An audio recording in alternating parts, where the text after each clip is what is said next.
mga kapikoy ko, samahan nyo ako. Maglilinis tayo ng CR or comfort room. Ito ang una kong ginagawa pagpasok sa school. Tapos after nun, mag-wash ako sa hallway. Ayan, nililinis ni Kikoy. May color coding yung namin basahan. Kulay pula, toilet bowl and urinal bowl. Yan. Alright. Yung ibang mga user kasi niyan hindi gumagamit, hindi nila pinaplush. Oh no! So pinaplush ko, tapos linis, punas. Pag may marumi, gumagamit ako ng everyday kong ginagawa yan. So yan, nasa salamin naman si Kikoy. Alright, patingin-tingin pa siya sa salamin. Kala mo kung sino. Oh no! Alright. Matagal na pala si Kikoy dyan sa trabaho niya. Oh my God! 16 years na. Ngayong April 13, 16 years na si Kikoy. Biruin mo, 16 years sa Canada. Pero dumating ako ng Canada March 23, 2010. Tapos nakapasok ako ng trabaho April 13, 2010. Pasalamat ako sa tiya ko dahil tinulungan niya ako. Alright. Tinulungan niya ako sa financial, pero binayaran ko yun. Fully feed na ako, no? Ganun talagang buhay Canada. So ayan si Kikoy na nililinis na lang yung salamin. Ayan. Alright. Yan, patingin-tingin pa si Kikoy, oh. Ayan. Suportahan yung aking channel, Kikoy YouTube TV. Huwag kayong magsawa sa aking mga ina-upload na video kahit pangit. Ayan, nandito naman si Kikoy sa isang classroom. Magmamap siya. Alright. So ganun talaga ang buhay dito sa Canada bilang janitor.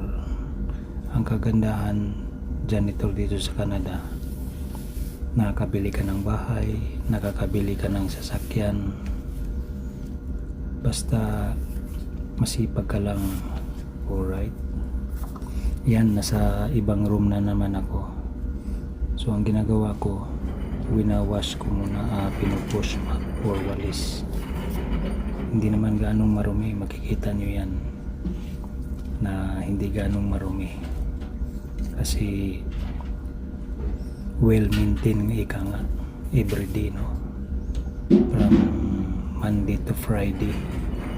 Tapos 2:30 to 11 PM. Ayan, oh, wala siyang ganong nakuha na dirt, pero ganun pa man, mayroon pa rin, di ba? Tapos makikita nyo talaga yan. Yan, papunta na ako niyan sa ibang classroom.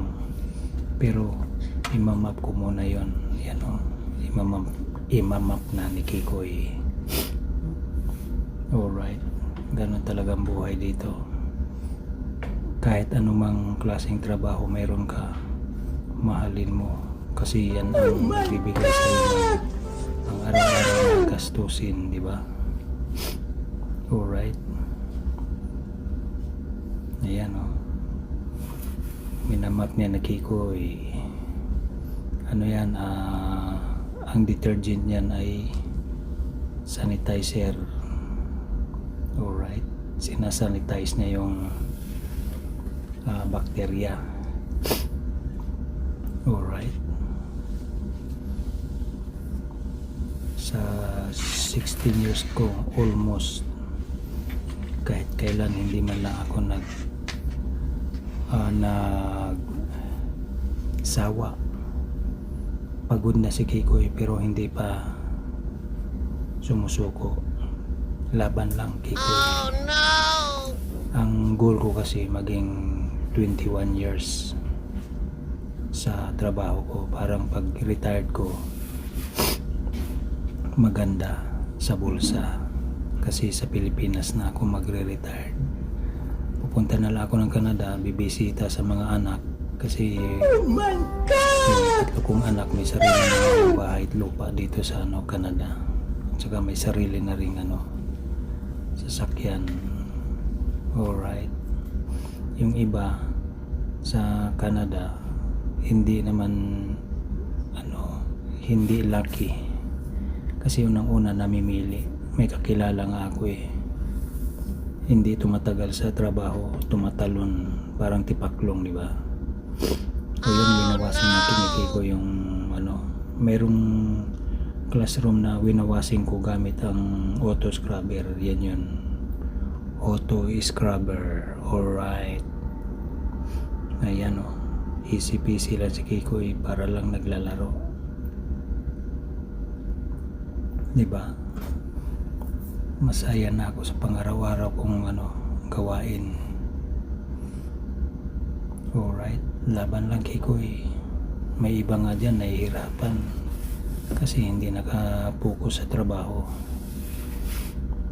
Yan, si Kikoy nasa gym. Yun, nahagip yung may isang nagmamap doon. Comment kayo down below kung sino yung nagmamap. Alright. Yan gym yan. Kailangan nating i-washing parang masaya. At masaya yung gagamit kinabukasan.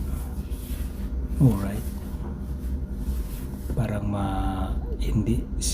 parang safe sila sa sa anumang klaseng sakit, diba? Ayan medyo malinis na. Alright.